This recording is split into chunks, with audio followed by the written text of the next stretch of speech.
Time for your BT Extra here at Phoenix Perennials, where there are certain things, Gary, that we should be doing right now in our garden. Right. It's October, so it's a great opportunity to do certain things in the garden. Some of them we have to do, some of them it's smart to do, perhaps. So number one, this is a perfect time of year to plant perennials, shrubs, and trees. And that's because the ground is still really nice and warm from the summer.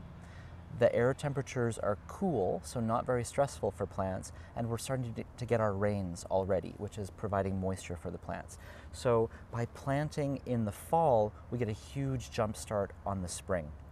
Plants will establish strong root systems all through October, November, and even into December, and then just explode in gorgeousness, beauty, in the spring.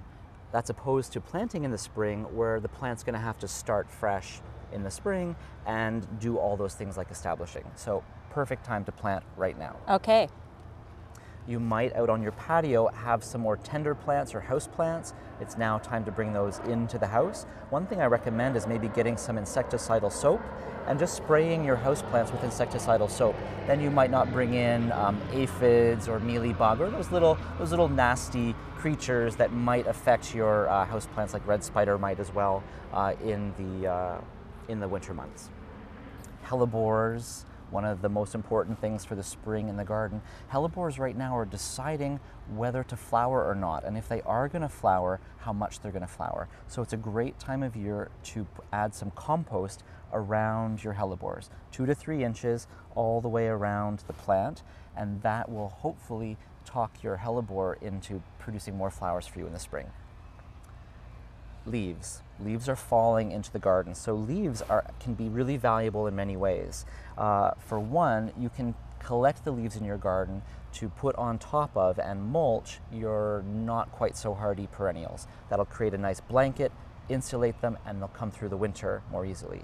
The other thing about leaves, though, and it's a kind of a question of to clean up or not to clean up, an existential question in the garden.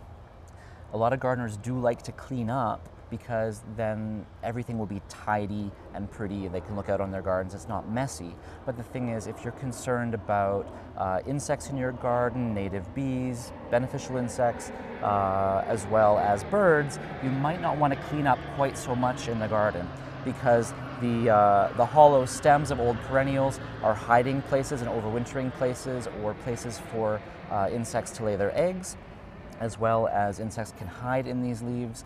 And birds would love to still be eating those seeds on your late season blooming perennials. So leaving a little bit of mess in the garden at this time of year is better for the overall holistic health of your garden. Always so much information. Thank you so much, Gary. You're welcome. Out here at Phoenix Perennials in Richmond.